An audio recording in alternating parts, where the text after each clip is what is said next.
सभी को नमस्कार। हिंदी साहित्य के इतिहास लेखन की परंपरा में आज हम पढ़ने जा रहे हैं डॉक्टर रामकुमार वर्मा के बारे में, डॉक्टर नगेंद्र के बारे में और गणपति चंद्र गुप्त के बारे में। तो शुरुआत करते हैं डॉक्टर रामकुमार वर्मा से। डॉक्टर रामकुमार वर्मा का जो हिंदी साहित्य का इतिहास ग्रंथ है उसका नाम है हिंदी साहित्य का आलोचनात्मक इतिहास, जो कि सन 1938 ईस्वी में प्रकाशित किया गया। यानी हिंदी साहित्य का आलोचनात्मक इतिहास जो 1938 में लिखा गया वो डॉक्टर रामकुमार वर्मा का हिंदी साहित्य का इतिहास है। यह जो हिंदी साहित्य का इतिहास है यह एक अधूरा ग्रंथ है। इसमें केवल भक्ति काल तक ही चर्चा की गई है। यानी हिंदी साहित्य का जो आलोचनात्मक इतिहास है वो 1938 में लिखा गया डॉक्टर रामकुमार वर्मा का हिंदी साहित्य का इतिहास है। इसमें भक्ति काल तक ही वर्णन किया गया है और ये शुरुआत मानते हैं 693 ईस्वी से 1693 ईस्वी तक की कालावधि है, वहीं तक उन्होंने वर्णन किए। अर्थात उन्होंने संधि काल से लेकर और भक्ति काल तक की अवधि है वहीं तक उन्होंने वर्णन किया है। और यह जो इतिहास ग्रंथ है हिंदी साहित्य का आलोचनात्मक इतिहास, यह 7 प्रकरणों में विभाजित है। और जो रामकुमार वर्मा हैं उन्होंने हिंदी का पहला कवि माना है शंभू को। इसीलिए शंभू को उन्होंने पहला कवि माना है, जो कि 693 ईस्वी से इन्होंने हिंदी साहित्य का आरंभ माना है।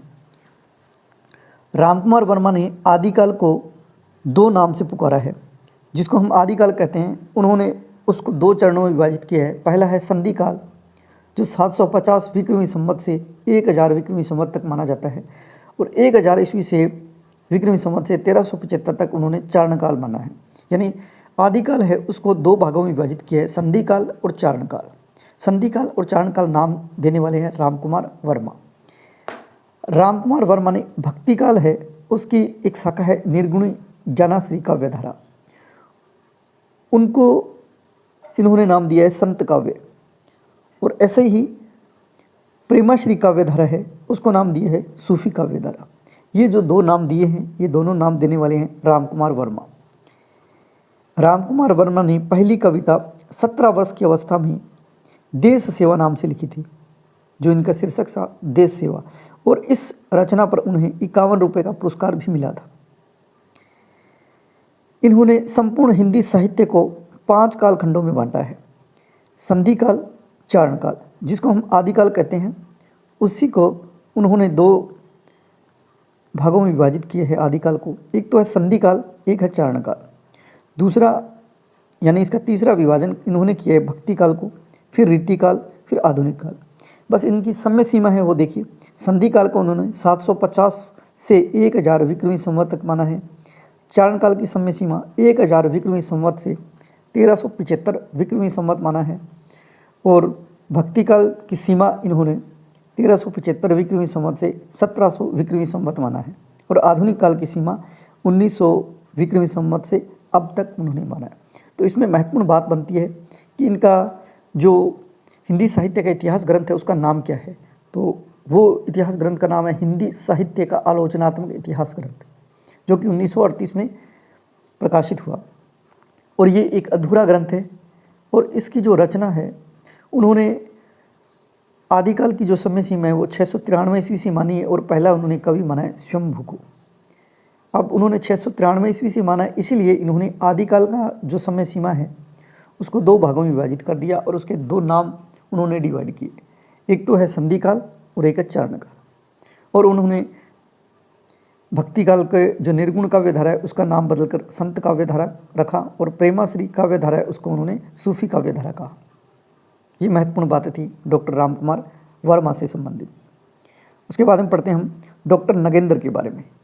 डॉक्टर नगेंद्र, जिनका जन्म 1915 में और मृत्यु 1999 में हुई, इनकी जो रचनाएं हैं जो हिंदी साहित्य का इतिहास महत्वपूर्ण है वो है हिंदी साहित्य का वृहत इतिहास, जो 1973 में लिखा गया। आपसे पूछा जाता है कि हिंदी साहित्य का वृहत इतिहास है उसके लेखक कौन है, तो वो है डॉक्टर नगेंद्र। जो हिंदी साहित्य का वृहत इतिहास है जो 1973 में लिखा गया वो कितने भागों में प्रकाशित हुआ है, तो भाग है इसके 10। इसके अलावा इनकी 2 रचनाएं और हैं, हिंदी साहित्य का इतिहास और रीति काव्य की भूमिका।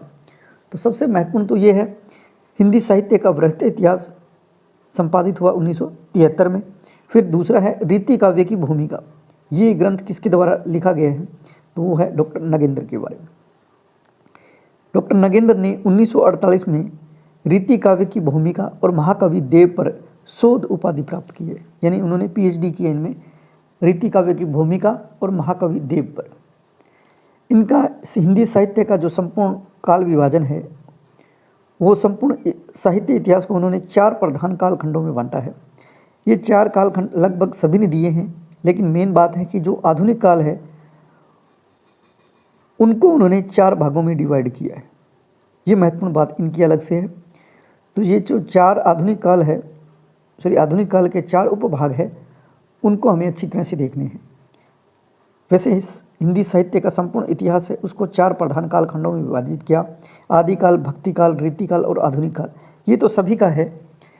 इसमें से उन्होंने बस 7वीं से 10वीं शताब्दी तक माना है आदिकाल के समय, और भक्तिकाल का 10वीं से 17वीं शताब्दी तक, और रीतिकाल है उसको 17वीं से 19वीं शताब्दी तक, और आधुनिक काल है उसकी समय सीमा मानेंगे 19वीं शताब्दी से अब तक।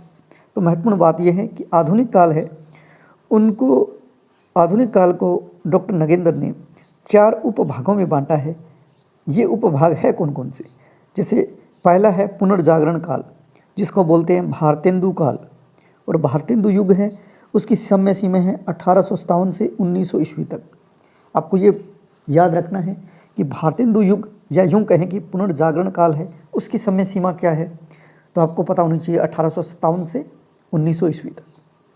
उसके बाद में आता है जागरण सुधारण काल, जिसको बोलते हैं द्विवेदी युग। उसकी समय सीमा है 1900 ईस्वी से 1918 ईस्वी तक। उसके बाद में छायावाद काल है, उसकी समय सीमा है 1918 से 1938 ईस्वी तक। ये 1938 है। और उसके बाद में छायावादोत्तर काल है, उसकी समय सीमा मानी है 1938 से अब तक। अब छायावादोत्तर काल है उसको उन्होंने 2 भागों में विभाजित किया है, प्रगतिवाद और प्रयोग काल, जो कि 1938 से 1953 तक माना है, जिसमें प्रगतिवाद भी आता है और प्रयोगवाद भी आता है। उसके बाद में नवलेखन काल, जो कि 1953 से अब तक माना है। तो ये इनकी महत्वपूर्ण बात थी। आपको इसमें से जो मुख्य बात है वो याद रखने वाली है। एक तो डॉक्टर नगेंद्र का जो हिंदी साहित्य का इतिहास है उसका नाम क्या है? तो वो है हिंदी साहित्य का वृहद इतिहास, जो कि 1973 में लिखा गया। फिर एक रीति काव्य की भूमिका, ये महत्वपूर्ण बनता है। उसके बाद में इन्होंने जो काल विभाजन किया है, तो ये काल विभाजन सभी ने किया है, लेकिन इन्होंने आधुनिक काल को 4 उपभागों में विभाजित किया। ये इनकी महत्वपूर्ण बात है। 4 भाग कौन कौन से? पुनर्जागरण काल, जिसको बोलते हैं भारतेंदु काल, जागरण सुधारण काल, जिसका नाम है द्विवेदी युग, और उसके बाद में छायावाद काल, और उसके बाद में है छायावादोत्तर काल। इस तरह से ये 4 काल विभाजन में आधुनिक काल को उपभागों में बांटा है। वो बांटने वाले हैं डॉक्टर नगेंद्र। उसके बाद में बात करते हैं डॉक्टर गणपति चंद्र गुप्त के बारे में। डॉक्टर गणपति चंद्र गुप्त, इनकी रचना है हिंदी साहित्य का वैज्ञानिक इतिहास 1965। तो ये लिखा है कि हिंदी साहित्य का वैज्ञानिक इतिहास ग्रंथ है वो किसके द्वारा लिखा गया? तो ये है डॉक्टर गणपति चंद्र गुप्त के द्वारा। हिंदी साहित्य का वैज्ञानिक इतिहास कब लिखा गया? 1965 में। इसके भाग कितने हैं या इसके खंड कितने हैं? तो ये 2 खंडों में प्रकाशित हुआ था। अन्य रचनाएं भी है, जैसे हिंदी साहित्य का विकास, रस सिद्धांत का पुनर्विवेचन, भारतीय एवं पाश्चात्य काव्य सिद्धांत, महादेवी, नया मूल्यांकन और आदिकाल की प्रमाणिक रचनाएं। इस तरह से ये इनकी प्रमुख रचनाएं और है। गणपति चंद्र गुप्त है, उन्होंने हिंदी का पहला जो कवि है वो माना है शालिभद्र सूरी को, जो कि एक जैन कवि है। यानी गणपति चंद्र गुप्त के अनुसार हिंदी का पहला कवि है शालिभद्र सूरी, जो कि जैन कवि है। उसके बाद में है काशी नागरी प्रचारणी सभा।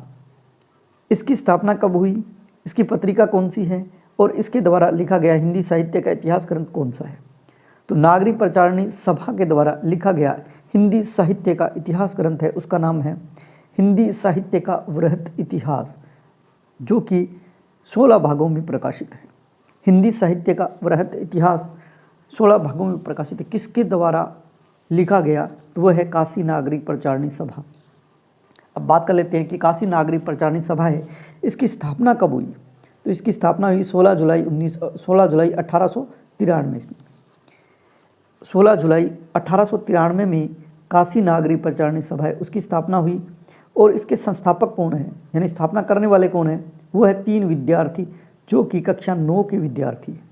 अब 3 विद्यार्थी है कौन कौन से, ये आपको याद करना है। 3 विद्यार्थी राम, श्याम और शिव, इस तरह से याद करनी है। राम नारायण मिश्र, श्याम सुंदर दास और शिव कुमार सिंह, ये 3 कक्षा 9 में पढ़ने वाले विद्यार्थी, इनके द्वारा काशी नागरी प्रचारणी सभा का गठन किया गया, स्थापना की गई। और इसके प्रथम अध्यक्ष बनाए गए राधा कृष्ण दास को, जो कि भारतेंदु हरिश्चंद्र के फुफेरे भाई है। यानी काशी नागरी प्रचारणी सभा है उसकी स्थापना हुई 16 जुलाई 1893 में। और किनके द्वारा, 3 विद्यार्थियों के द्वारा जो कक्षा 9 के विद्यार्थी है, राम, श्याम और शिव। इसके प्रथम अध्यक्ष है राधा कृष्ण दास, जो कि भारतेंदु हरिश्चंद्र के फुफेरे भाई है। अब काशी नागरी प्रचारणी सभा है, इसकी प्रमुख पत्रिका कौन सी है, तो इसकी पत्रिका है उसका नाम है काशी नागरी प्रचारणी पत्रिका, और उसकी स्थापना हुई थी 1896 में। तो अब देखो, काशी नागरी प्रचारणी सभा पूछे तो 18 जुलाई 1893, और पूछा जाए कि काशी नागरी प्रचारणी पत्रिका तो 1896। तो ये 2 जो दिनांक है, ये जो हम कंफ्यूज करते हैं कि 1893 है 96 है, तो काशी नागरी प्रचारणी जो सभा है वो तो है 1893, और काशी नागरी प्रचारणी पत्रिका है उसकी स्थापना हुई थी 1896। पत्रिका 96 में, सभा है वो 93 में। फिर काशी नागरी प्रचारणी सभा के द्वारा एक हिंदी साहित्य का इतिहास ग्रंथ लिखा गया, उसका नाम है हिंदी साहित्य का वृहत इतिहास, जो कि 16 भागों में प्रकाशित है।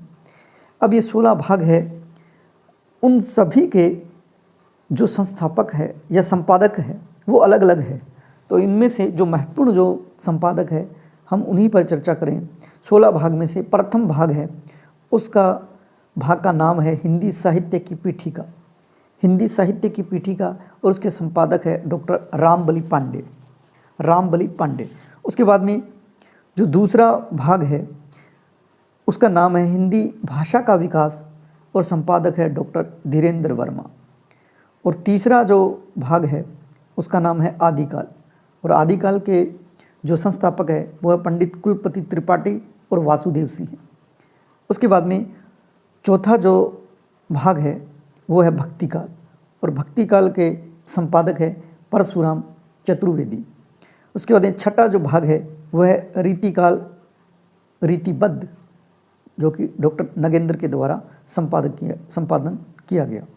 7वां भाग है वो रीतिकाल रीति मुक्त, उसका नाम है, और ये है भागीरथ मिश्र के द्वारा संपादक किया गया। 15वां भाग है वो है आंतर भारतीय हिंदी साहित्य, आंतर भारतीय हिंदी साहित्य, और उसके संपादक 2 है डॉक्टर नगेंद्र और दूसरे हैं राहुल सांकृत्याय। उसके बाद में 16वां जो भाग है वो है हिंदी का लोक साहित्य, जो कि डॉक्टर कृष्णदेव उपाध्याय के संपादक में इसका विकास किया गया। तो बात हो गई नागरी प्रचारणी सभा की, जिसकी स्थापना हुई थी 16 जुलाई 1893 में। इनके द्वारा लिखा गया जो हिंदी साहित्य का इतिहास है उसका नाम है हिंदी साहित्य का वृहत इतिहास, जो कि 16 भागों में विभाजित है। पहली बात तो आपको 16 भाग है वही पूछा जाएगा, फिर भी अगर अंदर से प्रश्न बन के आता है तो 16 भाग में से पहला भाग, दूसरा भाग, तीसरा भाग, चौथा भाग, उसके बाद में छठा, 7वां, 15वां और 16वां, मेरे अकॉर्डिंग जो मैंने किए हैं वो इतना याद कर सकते हो तो कर लेना। अन्यथा हिंदी साहित्य का वृहत इतिहास वो कितने भागों में है, 16 भागों में। किसके द्वारा संपादित है तो आपका हुआ काशी नागरी प्रचारणी सभा द्वारा, और काशी नागरी प्रचारणी सभा उसकी स्थापना हुई थी 1893 में। इनके द्वारा एक पत्रिका की स्थापना की गई या प्रचार किया गया था, उस पत्रिका का नाम है काशी नागरी प्रचारणी पत्रिका, और उसकी स्थापना हुई थी 1896 में। इस तरह से हमने हिंदी साहित्य के इतिहास में जो महत्वपूर्ण भूमिका रहती है उनके बारे में पढ़ने का प्रयास किया। अगर हमारा वीडियो आपको अच्छा लगे तो इसे लाइक कीजिए, कमेंट करें और शेयर करना न भूलें। जय हिंद, जय भारत।